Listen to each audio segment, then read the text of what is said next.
Hello दोस्तों, स्वागत है आपका स्टडी पॉइंट में। आज हम लेकर आए हैं 3 अक्टूबर से 9 अक्टूबर 2020 के द हिंदू एवं पीआईबी के तहत हाल ही में चर्चा में रहे एक सप्ताह के करंट के टॉपिक, जिन पर हम प्रश्नों के साथ चर्चा करेंगे।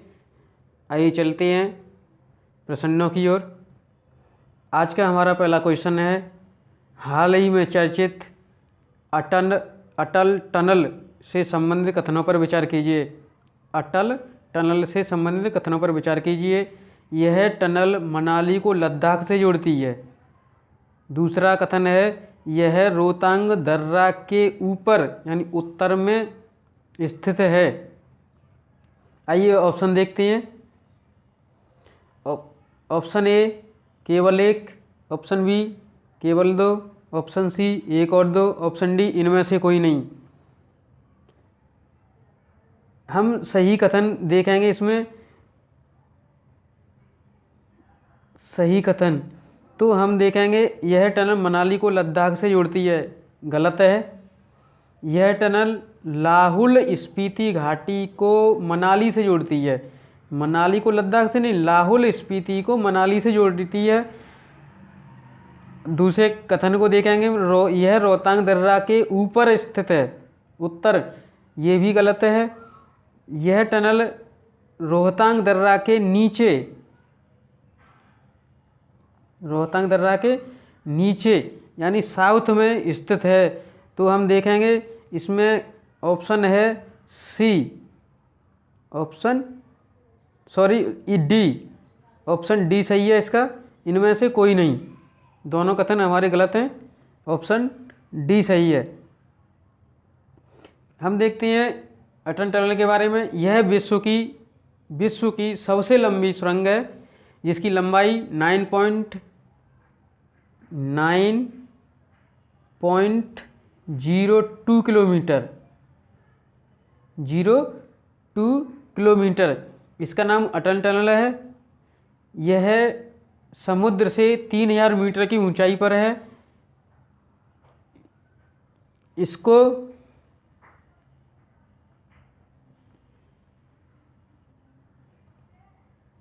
इसे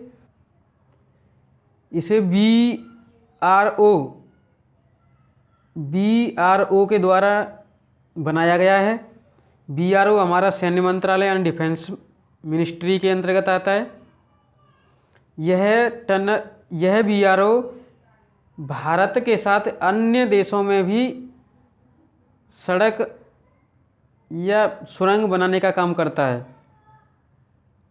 आइए चलते हैं हम अगले क्वेश्चन की तरफ। अगला क्वेश्चन है हमारा, हाल ही में चर्चा में रहे कथनों पर विचार कीजिए। हाल ही में चर्चित कथनों पर विचार कीजिए। नंबर 1, मैंग्रोव एप्पल जैव सूचक का काम करता है। मैंग्रोव एप्पल जैव सूचक का काम करता है। कथन 2, पाकुर शहद रोहिंग्या जनजाति के लोगों के द्वारा बनाया जाता है। पाकुर शहद रोहिंग्या जनजाति के लोगों द्वारा बनाया जाता है। ये ऑप्शन देखते हैं। ऑप्शन है केवल एक, केवल दो, एक और दो, या इनमें से कोई नहीं। देखेंगे हम।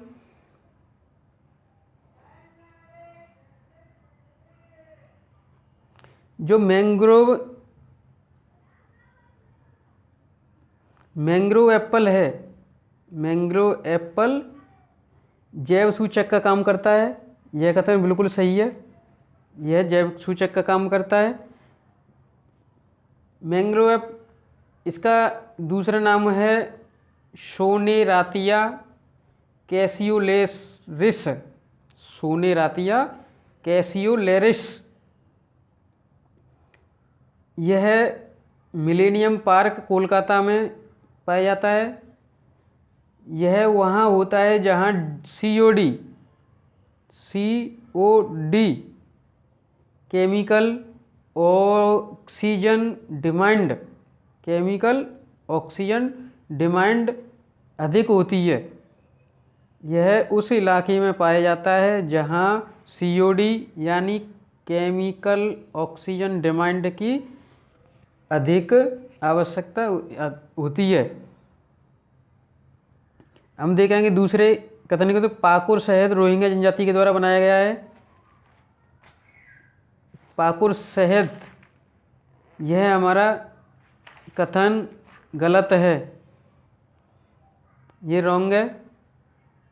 पाकुर शहद पहाड़िया यानी संथाल जनजाति के लोगों के द्वारा बनाया जाता है। तो इसका ऑप्शन होगा केवल एक सही है। पाकुर शहद है हमारा जो फूलों से इकट्ठा करके बनाया जाता है। यह एंटीऑक्सीडेंट, एंटीसेप्टिक, विटामिन, पोषक तत्व, एंजाइम आदि का स्रोत है। आइए चलते हैं अगले क्वेश्चन की तरफ। ऑप्शन ए सही है इसका। हम देखेंगे क्वेश्चन 3, हाल ही में चर्चा में रही ट्राइब्स इंडिया ई मार्केट प्लेस से संबंधित कथनों पर विचार कीजिए। हाल ही में चर्चा में रही ट्राइब्स इंडिया ई मार्केट प्लेस से संबंधित कथनों पर विचार करेंगे। यह कथन एक है, यह जनजाति मंत्रालय के अंतर्गत आता है, यह विद्युत मंत्रालय के अंतर्गत आता है। नंबर 3, यह शिक्षा मंत्रालय के अंतर्गत आता है। सही कथनों हम कथन देखेंगे। ऑप्शन ए 1 और 2, ऑप्शन बी केवल 1, ऑप्शन सी केवल 3, ऑप्शन डी 1, 2 और 3। आइए हम देखते हैं जो ट्राइब्स इंडिया ई मार्केट प्लेस है, यह मिनिस्ट्री ऑफ ट्राइबल अफेयर्स, इसका ऑप्शन रहेगा ए। कथन पहला सही है। अगर पहला ये गलत है, ये भी गलत है, तो 2 गलत है तो ये भी नहीं होगा, 3 गलत है तो ये भी नहीं होगा और डी भी नहीं होगा, क्योंकि डी में 1, 2, 3 दिए हैं। इसका सही जवाब रहेगा बी। आइए देखते हैं हम ट्राइब्स इंडिया ई मार्केट प्लेस के बारे में। इसको गांधी जयंती 2020, गांधी जो अभी गांधी जयंती आई है, इस पर लॉन्च किया गया है। यह जनजातियों के हाथ से बने ट्राइब्स इंडिया ई मार्केट प्लेस जनजातियों के हाथ से बने सामानों के मार्केट करने के लिए बनाया गया है। इनको बढ़ावा देना है।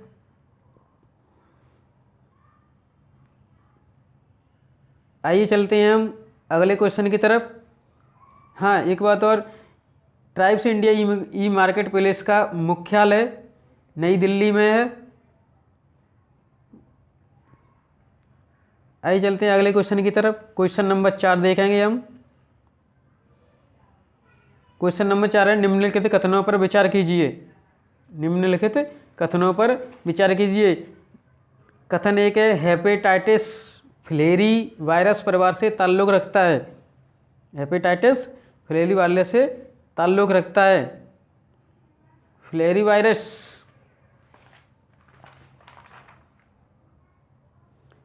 हेपेटाइटिस फिलेरी वायरस, इसका ये सही है, एकदम सही है। हेपेटाइटिस फिलेरी वायरस से ताल्लुकात रखता है। सौर पहाड़िया जनजाति केवल झारखंड से संबंधित है, नहीं, ये गलत है। सौर पहाड़िया जनजाति झारखंड, पश्चिम बंगाल एवं बिहार तीनों देशों से संबंधित है, तो हमारा ये गलत हो जाएगा। केवल झारखंड से नहीं है, झारखंड के साथ पश्चिमी बंगाल एवं बिहार भी है। स्वीडिश एकेडमी साहित्य के लिए नोबेल पुरस्कार देती है। स्वीडिश एकेडमी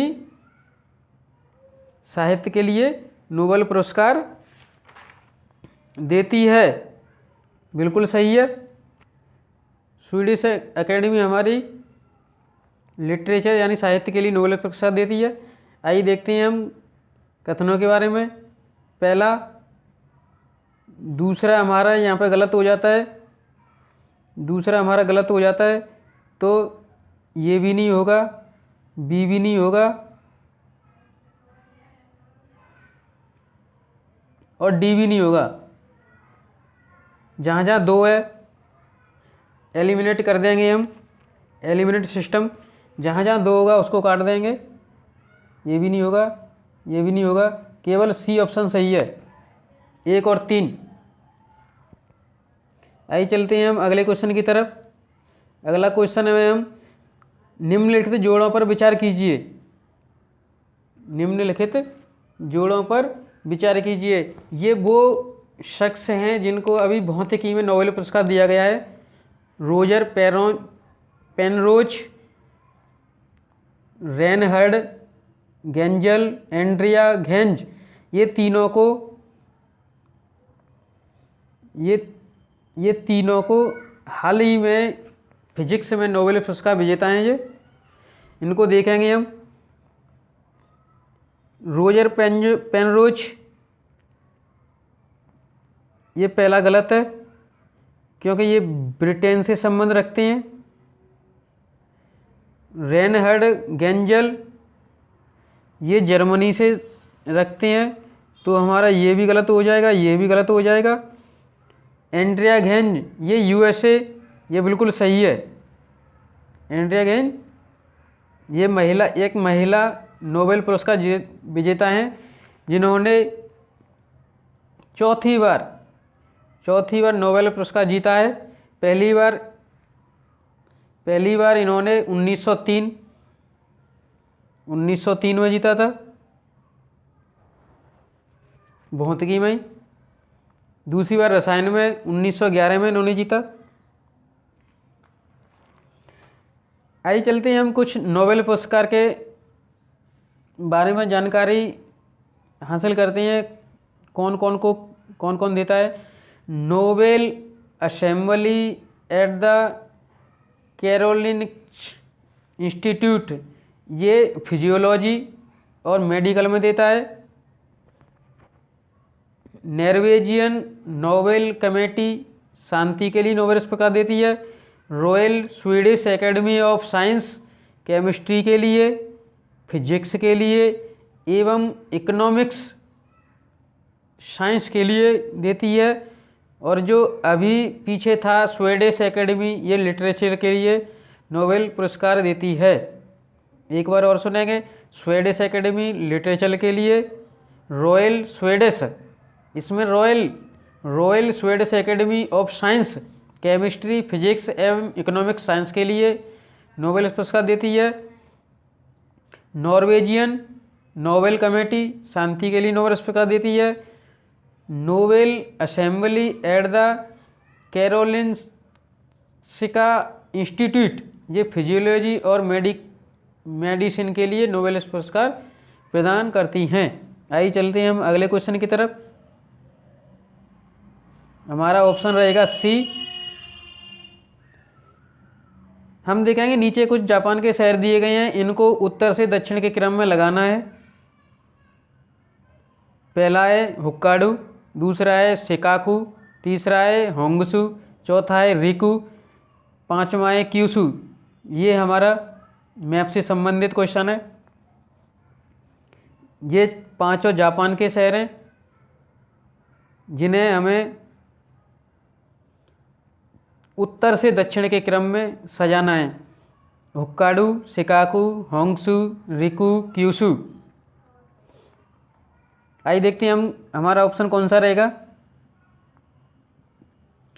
ए कहता है 1 3 2 5 4, बी कहता है 2 3 5 4 1, सी कहता है 3 1 5 4 2 और डी कहता है 1 2 3 4 5। हम इसका सही जवाब देखेंगे। देखते हैं, कुछ मैप की तरफ नज़र डालते हैं।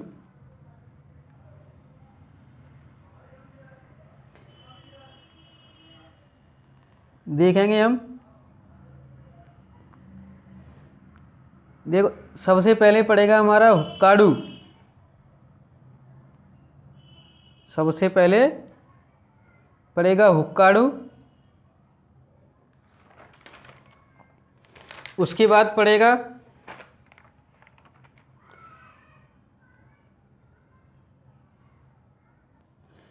हुक्काडू के पास, ये हुक्काडू है, हुक्काडू के पास होंगसू पड़ेगा। पहले आएगा हुक्काडू, फिर आएगा होंगसू, उसके बाद पड़ेगा शिकाकू, यहाँ पे शिकाकू है। उसके बाद पड़ेगा क्यूशू, ये क्यूशू है। और सबसे लास्ट में पड़ेगा हमारा, यहाँ सबसे लास्ट में पड़ता है रिकू, सबसे लास्ट में पड़ता है रिकू। आइए हम देखते हैं ऑप्शन कौन सा सही है।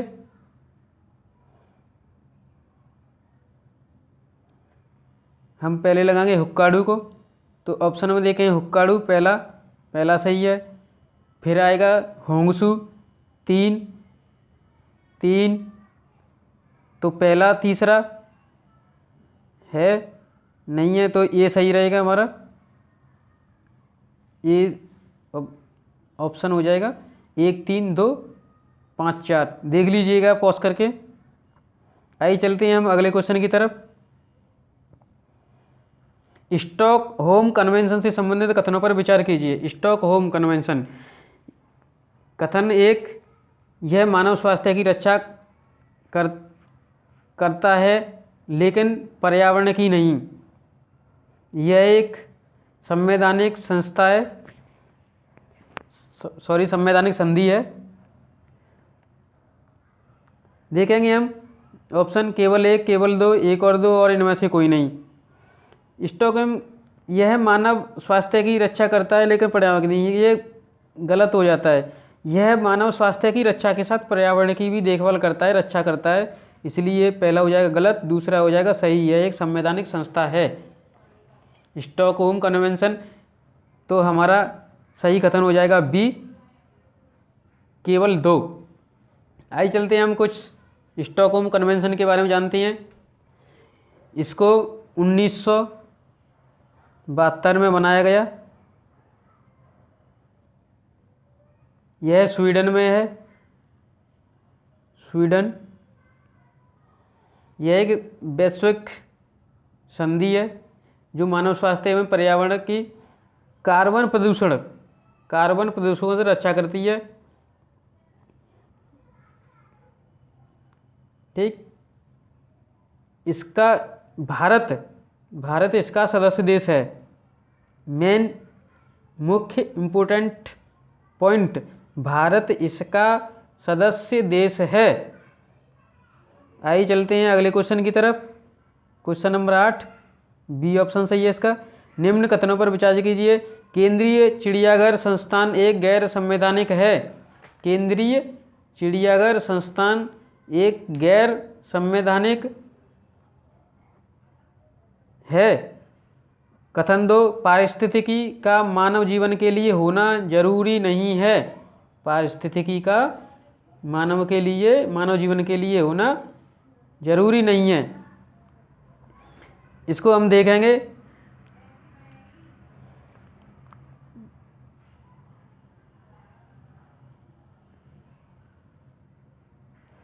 इसमें एक पॉइंट छूट गया, इसमें सही या गलत छांटना है, तो इसमें हम गलत क्वेश्चन देखेंगे, गलत छांटने हैं इसमें। गलत कौन से हैं? केंद्रीय चिड़ियाघर संस्थान एक गैर संवैधानिक है, नहीं, ये एक संवैधानिक है, गैर संवैधानिक नहीं है, संवैधानिक है, तो ये गलत हो जाता है हमारा पहला। पारिस्थितिकी का मानव जीवन के लिए होना जरूरी नहीं है, ये भी गलत है। पारिस्थितिकी का मानव जीवन के लिए होना बेहद ज़रूरी है, इसलिए ये भी गलत हो जाएगा।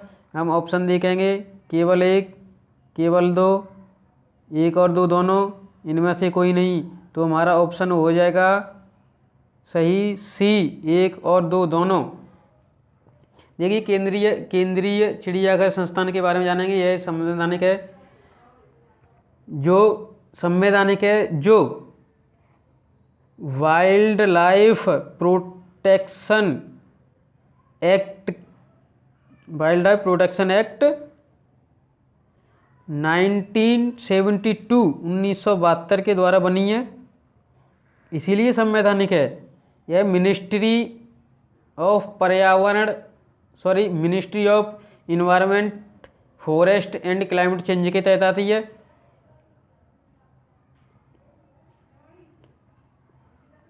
आइए चलते हैं हम अगले क्वेश्चन की तरफ। सेकंड लास्ट क्वेश्चन देखेंगे हम। सेकंड लास्ट क्वेश्चन देखेंगे, इसका ऑप्शन रहेगा 8वीं का ऑप्शन है सी। सॉरी, इसमें नोट नहीं कर पाया है। 9वें क्वेश्चन को देखेंगे। विश्व निवास दिवस, World Habitat Day, World Habitat Day 2020 से संबंधित कथनों पर विचार कीजिए। इसकी स्थापना 1985 को की गई। 1985 को की गई। इसका पहला विश्व निवास दिवस 1986 को मनाया गया। इसका पहला विश्व निवास दिवस 1986 को मनाया गया। हम इसमें सही कथन छाटेंगे। इसका बेहद ध्यान देना जरूरी होता है, सही पूछ रहा है या गलत। सही कथन देखेंगे हम, तो इसकी स्थापना 1985 को ही, बिल्कुल सही, 1985 को हुई थी। इसका पहला विश्व निवास दिवस 1986 को मनाया गया, ये भी सही है। इसका पहला जो दिवस था 1986 को ही मनाया गया। हम देखेंगे ऑप्शन ए केवल एक, केवल दो, एक और दो, डी इनमें से कोई नहीं। इसका ऑप्शन रहेगा सी विल बी द आंसर। हम देखेंगे कुछ वर्ल्ड हैबिटल डे के बारे में। यह 5 अक्टूबर का पहला सोमवार, अक्टूबर का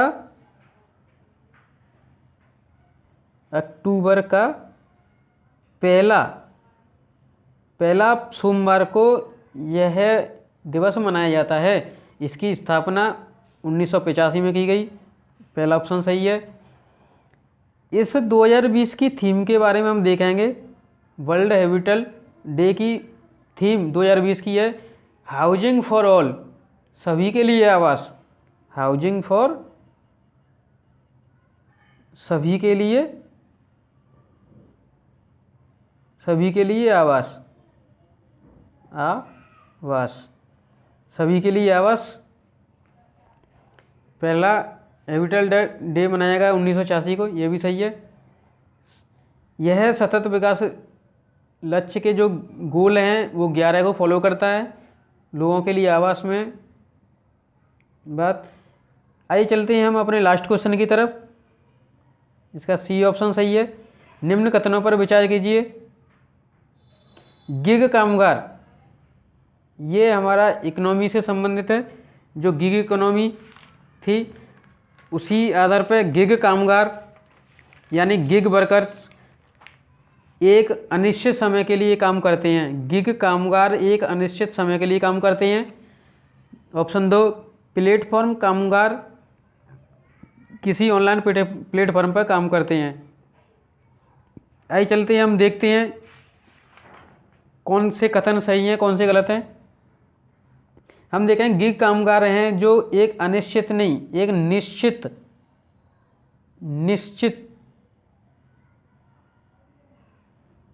निश्चित समय के लिए काम करते हैं, तो ये हमारा पहला गलत हो जाता है।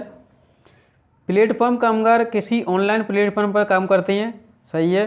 प्लेटफॉर्म कामगार जैसे अमेजॉन, फ्लिपकार्ट, ई कार्ड, ETC आदि जो भी हैं, ये हमारे प्लेटफॉर्म बोले जाते हैं। इन पर काम करने वाले प्लेटफॉर्म वर्कर यानी कामगार कहे जाते हैं। गिग कामगार वो होते हैं जो निश्चित समय यानी किसी को महीने में इतने दिन काम करना है तो करना है, वो निश्चित समय के लिए कामगार हैं। ठीक, इसका ऑप्शन देखेंगे हम। निम्नलिखित में सही कथन है केवल एक, केवल दो, एक और दो। तो इसका कथन है केवल दो। बी ऑप्शन सही है, केवल दो। बी ऑप्शन सही है। तो फ्रेंड्स, हमारे चैनल को सब्सक्राइब, शेयर एवं लाइक करना न भूलें, जिससे सबसे पहले आने वाली वीडियो आपको उपलब्ध हो जाए। Thank you.